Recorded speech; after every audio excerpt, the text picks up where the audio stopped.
So the roadmap mentions. I guess does the roadmap mention Kolgayev?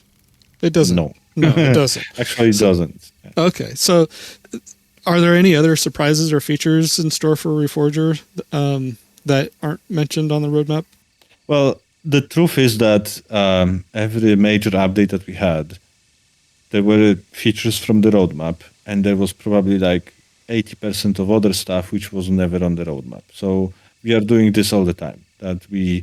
Roadmap is just the things that we were very confident that they are necessary to create this coherent vision of the game as we intended. So they have to be there eventually. But as we go on, we also find other things that we need to do. Sometimes it's a feedback from players, sometimes it's our own ideas.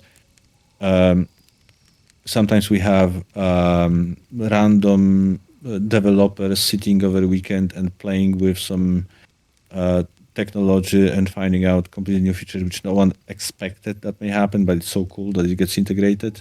It also happens.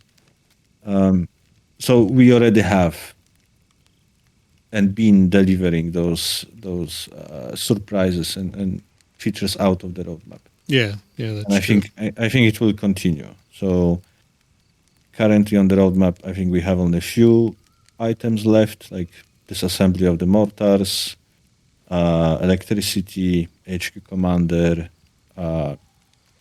flares, AP mines, maybe something else. But this is like 6 things, and the next major update has like 40 features. Wow. Which excites you the most? Nice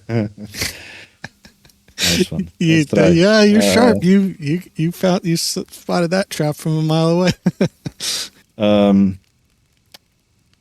It's hard to pick because all of those are exciting in some way. There are features that will change the conflict upside down again, just like 1.3 did with the game, that basically added so much distraction and the vehicles and the rank limitations, and that it became a different game.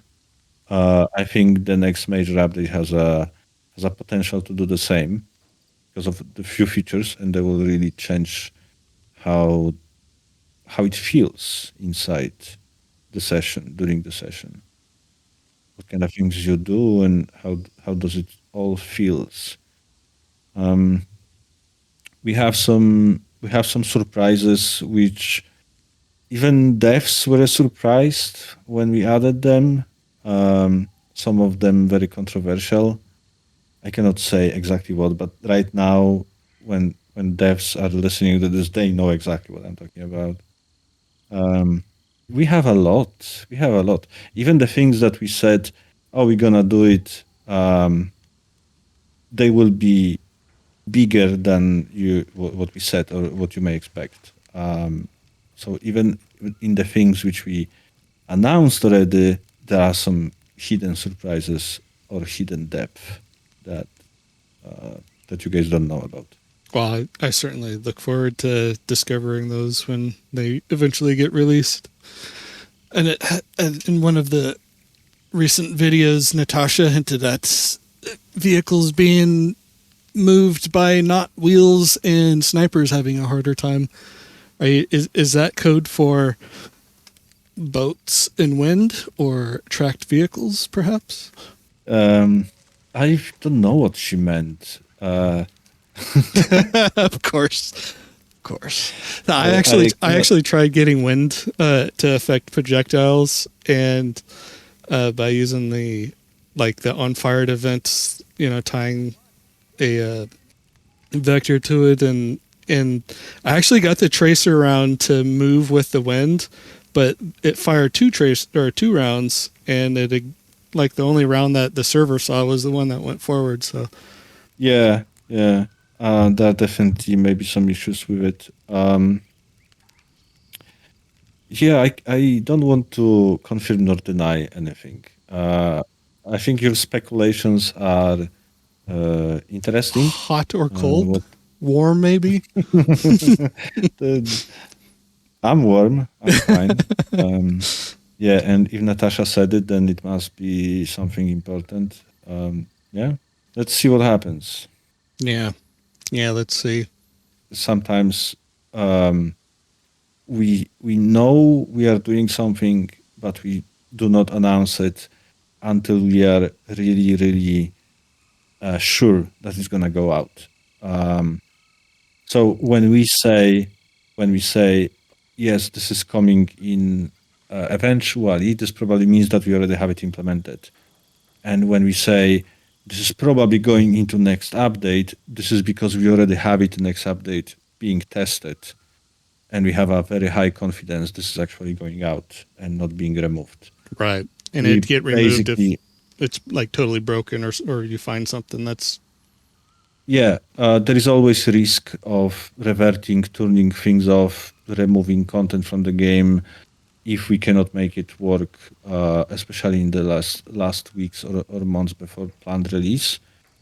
We have the stabilization process, and if something is, you know, falling apart, and we find out, oh, this is, you know, that particular launcher which we wanted to deliver, but it's broken now, and we, you know, risking the whole release, the launcher goes away, and we didn't tell you about the launcher, so you don't have this like, oh my goodness, Bohemia, expectation. Yeah. Mm-hmm. yeah, you promised and you didn't deliver. So it's also a reason and a very good, I think, foundation of like communication with the public, which comes from mostly Arma 3, and like they perfected it. Do not over promise, but always over deliver. Well, let me ask you this then. Should is it a waste of time for me to pursue the wind idea on projectiles?